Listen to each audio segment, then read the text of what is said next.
Hello. Hi. I'm very glad to see you today. Thank you for inviting me to make desserts. Frankly speaking, I adore them, but I can't make them at all. I hope you'll solve this problem with me today. Today we're going to make 3 different desserts. First, we're going to pair Panna Cotta. The word-for-word translation of the name for this Italian dessert is cooked cream, but it's more like a creamy pudding. And its recipe is surprisingly simple. The ingredients include milk, cream, sugar, vanilla, water, and gelatin. You know that panna cotta used to be prepared with gelatin extracted from fish bones? No, I didn't know that. And I don't know what gelatin is and what chemical processes it launches and why we use it in the first place. It's gelatin. Looks like sugar, okay. It looks like sugar, only finer and darker. It is made of cow bones. Seriously? We're gonna have like a meat dessert? Yes. Most people don't know that panna cotta and other gelatin-based desserts are not really vegetarian because gelatin was used to prepare them, and it is produced from animal bones. I think today many people will stop being vegetarians when they see what we're going to make. They won't be able to resist. Gelatin is a mixture of protein substances of animal origin obtained from the connective tissues of animals. Interestingly enough, no special equipment is needed for this. We use gelatin whenever we make Jell-O salad. The base of jelly and jelly dishes are a strong broth which, after cooking for long periods, absorb adhesive proteins, mainly collagen. The connective tissues of the body consist of this substance. It gives them their strength and elasticity. Let's start cooking. We pour milk and cream. Bring to a boil. Let's wait until it starts boiling. Our mixture is about to start boiling, and now it's time to add sugar. The sugar has dissolved. Now we want to dissolve gelatin. Look, Well, listen, swollen gelatin. doesn't look very appetizing, to be honest. Before gelatin is added into the dessert, it is dissolved in water. The powder quickly swells and becomes similar to a sponge. You have to add gelatin at a temperature of about 175 degrees.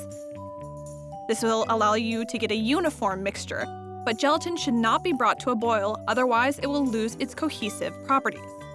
So far, it doesn't look like panna cotta at all. It looks like milk, honestly. The The most important thing in panna cotta is the texture, and you can achieve the desired texture by cooling the mixture down. It's actually gelatin that will give panna cotta its regular form. Thanks to gelatin, water or any other liquid can be changed from a state of suspension to a gel state. This happens as follows. When dissolved particles of gelatin are cooled, they form the subtlest 3-dimensional grid, and molecules of water or broth are kind of trapped in this grid. Osmotic pressure doesn't let the liquid escape.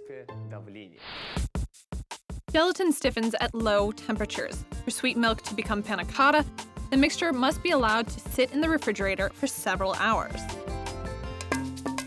I hope my patience will be rewarded now. I've got a spoon ready. So can I try it now, or do we have to do something else? Shall we? All right. Let's decorate it. Do you always decorate panna cotta with berries? Yes, panna cotta is usually decorated with berries. Treat yourself. Wait. I can try it now.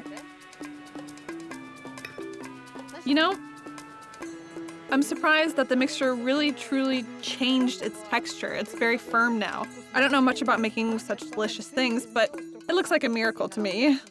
Gelatin? You're an amazing chef, and I'm amazing at eating, so thank you very much. We're a great duo. Coming up in the program, why is chocolate considered to be the most capricious confectionery ingredient? What is tempering, and how can you check the quality of chocolate with 2 fingers?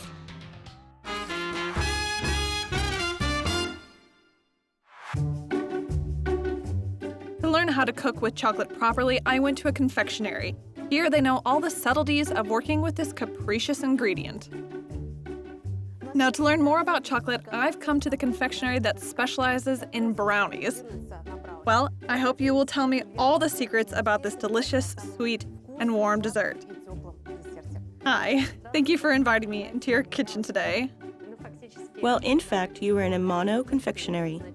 It means that we prepare only one product and we cook only brownies. Chocolate really gives a lot of space for creativity.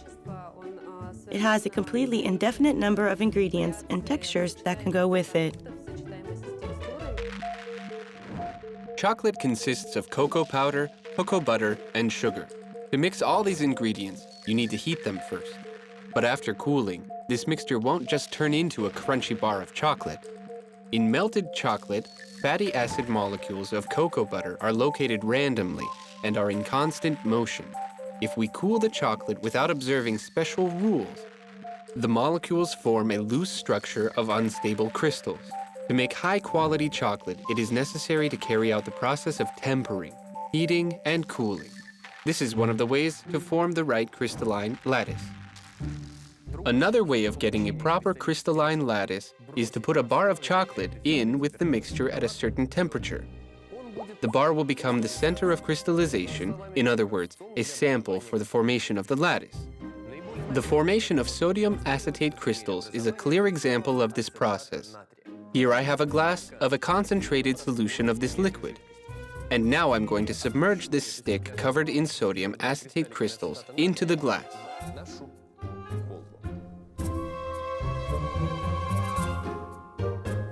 Crystallization takes place, and we see that the solution turns into a white mass, similar to ice.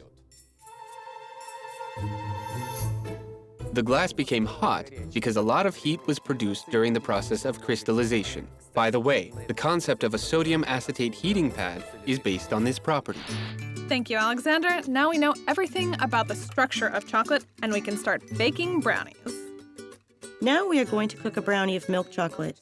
It is probably the softest, tenderest, and most pleasant taste that the majority of people like. First of all, I would ask you to wear gloves. It is important. Interesting.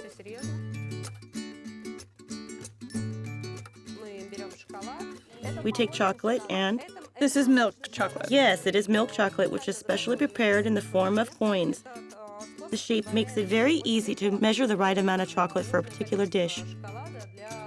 I mean, the weight of one coin is usually about 1 gram.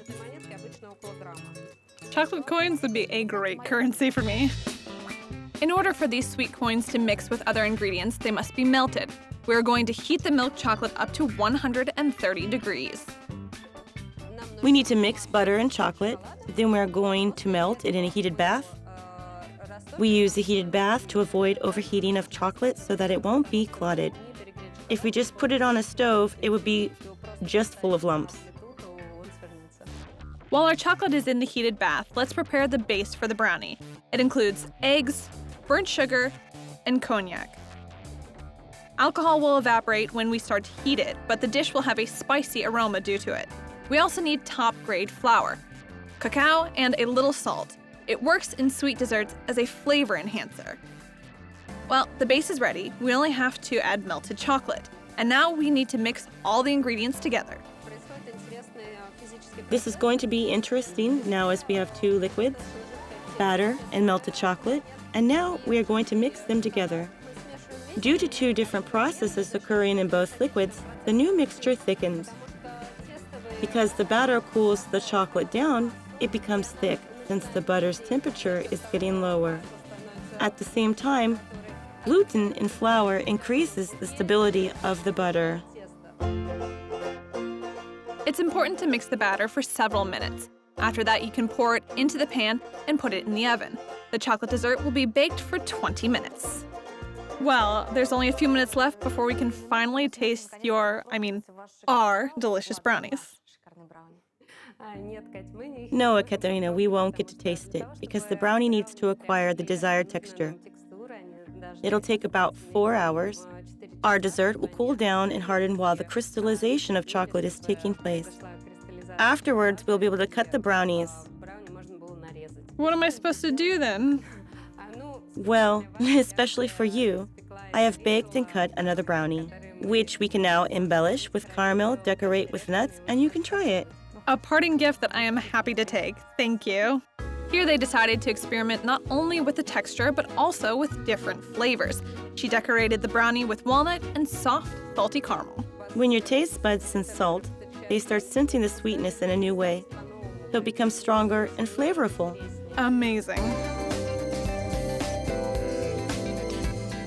It's very interesting because the crust turned out to be crunchy, but inside it's very soft. Yeah, you're right. Is it because the time and temperature were adjusted correctly? This is the right ratio of chocolate and butter.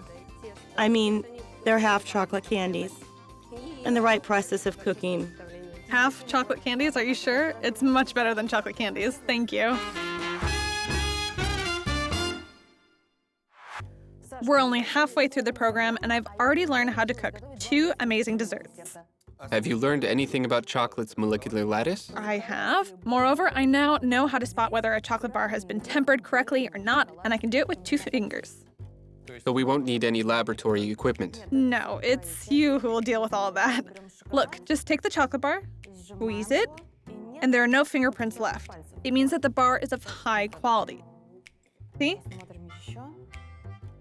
Okay, I think the confectioners have cheated me on this one. It's an interesting method. You could then find criminals based on their fingerprints in chocolate. That's an option. Coming up in the program, Anna Pavlova, a Russian ballerina, inspired Australian confectioners to create a dessert. Why can egg yolks spoil meringue? And how similar are cream puffs and balloons?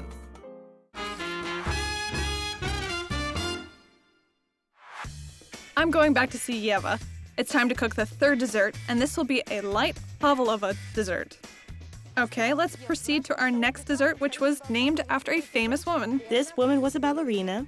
Tell us, please, the story of the Pavlova dessert. In 1926, Anna Pavlova, a Russian ballerina, had a tour in Australia, and she overwhelmed everyone with her skills. And a dessert called after her, it was created either in Australia or New Zealand. There are still debates of its origin. What an amazing story. A ballerina who sets an example of a slim and gorgeous body inspired people to create something sweet and high-calorie? Most likely, the creators of the dessert were inspired by the lightness of the Russian ballerina. This dessert is almost weightless. It doesn't look like meringue at all. Its distinctive features are a combination of textures. The dessert has a crispy shell and a tender, soft center. What's the secret? The main ingredient is egg whites. We're going to beat whites and add sugar into them, and then add in vinegar and starch.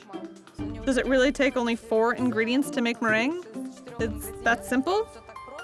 It takes 2 ingredients to make a meringue, but we want it to have a crispy shell and soft inside.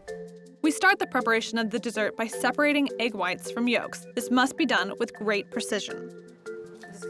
We're discriminating against the yolks. Oh no, we've got some yolk in there. Is that bad? It's too bad. We'll have to throw it all away. In fact, it is recommended to separate each egg in a different cup because there is some amount of fat. We won't be able to beat the whites. Don't scare me like that again. As a result of a mechanical influence on the egg whites, the process of denaturation occurs. That is, the molecular structure changes. Due to this, the molecules are stretched and have the ability to be united with air bubbles, which are gradually embedded in the protein structure. This increases the volume of the egg white. Fat, which is contained in yolks, prevents the formation of foam because the molecules of lipids react with the molecules of proteins, thus interfering with the possibility of the formation of the necessary structure for the holding of air bubbles. So we need 4 egg whites, and what do we add to them? Sugar, and then we add cornstarch and wine vinegar or citric acid. They will help the mixture hold its consistency. The whites must be beaten at a medium speed with a mixer. This will fill the whites with air bubbles, and it won't destroy the molecular structure. Sugar should be added a few minutes later when the structure of the meringue is strong enough. We also add starch. It holds the texture of the dessert and removes excess moisture. This makes the dessert tender and light. Starch is found in almost all plants. A part of glucose formed during photosynthesis is transformed into starch and accumulated in tubers, roots, and seeds of plants as a source of reserved energy. From a scientific point of view, starch is related to sugar. Its molecules are composed of glucose molecules connected in long chains. When the temperature rises, they are intertwined and form a grid in which water molecules are held. Thanks to this grid, the liquid becomes a gel. Gelatin works in a similar way. When boiling, starch molecules lose their structure and stick together. The process of gelatinization takes place and an adhesive is formed as a result. And you can use it to glue wallpaper, for example. How long do we need to beat the egg whites? About 5 to 10 minutes. First, we whisk until they become a foam, and then we add sugar and beat them until they're stiff peaks. Look, it's ready. I see, those are the stiff peaks. Yeah, they're here. They form domes and whatnot. Yes, look. Okay, it doesn't move now. You're a real sorceress. The mixture has acquired its necessary consistency, and now we can give our future dessert shape. We're going to make several small pastries, not one big one, but several small round ones. Yes, we'll make 3 cakes. 3 tutus. Anyone can do this at home using a plastic bag and cut it at a sharp angle. You can even use spoons. Time to put our meringue in the oven. Proper baking times are the secret of forming a crispy crust and a soft center. The pastry should be baked at a temperature of 300 degrees for the first 5 minutes. This will allow the proteins that are on the surface to harden. Then the temperature must be set at 140 degrees so that the filling will remain soft. Bake it for about 15 minutes. In the oven, the meringue increases in volume. This is due to the evaporation of liquids. The steam rises upwards and stretches the protein grid. Also, there's an increase in the volume of the air bubbles which were formed during the beating stage. This can be explained by the pressure law in physics. They are ready. Look, they've become even now and have taken a circular shape. You see, they are soft and light, resembling a tutu. Shall we decorate them? All right. I won't touch it so as to not spoil anything. And here's the last touch. We're going to sprinkle them with powdered sugar, okay? Is it delicious? Yes. Looks beautiful. Well, Yes, you can try them now. okay, so it's time for me to try them?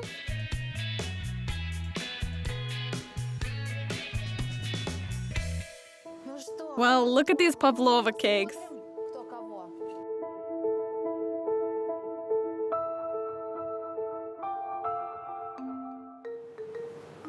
Australians sure know how to make a delicious dessert. Simply amazing. Come on, tell us. What is it like? It's much better than meringue, that's what I want to say first, because the core is really, really tender, and only the shell is crispy. And plus the combination of berries is just perfect, of course. Very tasty. And quite simple. You know, you've made a real work of culinary art. So now it's time to make our final dessert in this program. As if we were still hungry, we need to make cream puffs. We've had an Italian dessert, an Australian or New Zealand dessert. Now it's time for a French dessert. French cuisine has many dessert recipes because I think cream puffs is a very famous French dish.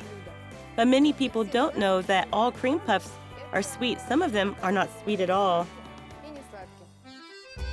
The dough for cream puffs contains butter, salt, water, flour, and eggs. Sugar is present only in some recipes. These are light, dry puffs with a smooth, shiny surface made of choux pastry. Inside, a large cavity is formed which can be filled with a cream or any other stuffing. Choux pastry got its name from the shape of a cabbage which it resembles. But there's one interesting fact. We're going to make the dough mainly on the stove. Seriously? Yes, we're going to warm up the butter, then we'll add a little water.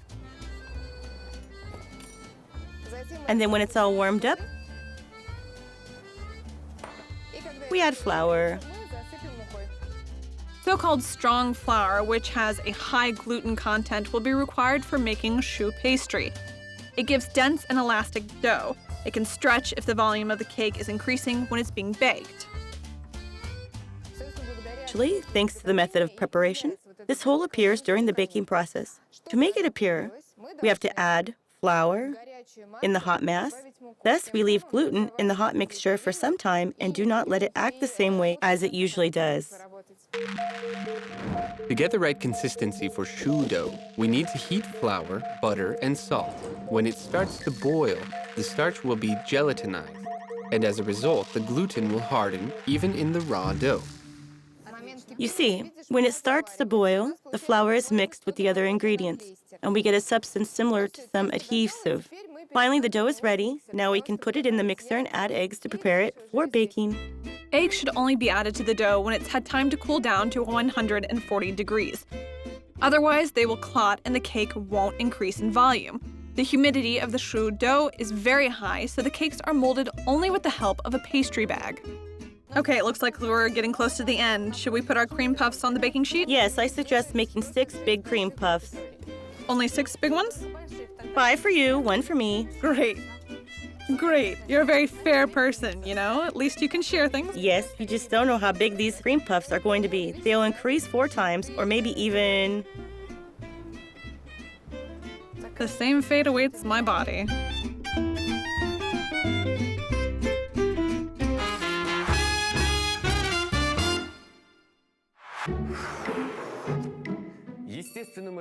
Water, which cannot escape the strong gluten bonds while baking, is a natural leaven for choux pastry.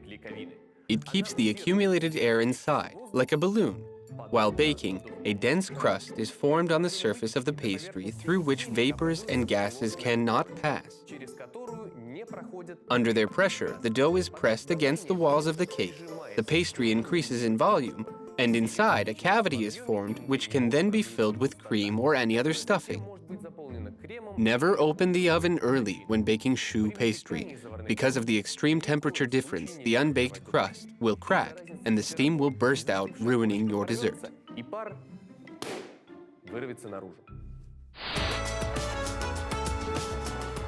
Oh my god, they've gotten so big! They grew in size so fast! When a professional makes them, they always become big so fast. They're wonderful. Let's break one apart and see the cavity inside. Voila! Is this the cavity that should be filled with cream? Yes. Or a pâté or whatever? Or pâté or whatever. Well, you've prepared some fillings for our cream puffs. What will this be then? Yes, I've beaten up some mascarpone. That's sweet cheese, right? Yes, and powdered sugar. Sometimes they are filled with a needle nozzle for a confectionery bag. I mean, a hole is made and the cake is filled through it. And now? Now we are going to cut the cakes. And let's sprinkle them with powdered sugar. Listen, I mean, they're beautiful. This is a wonderful masterclass. Now I need to go on a diet. Come on, you're fine.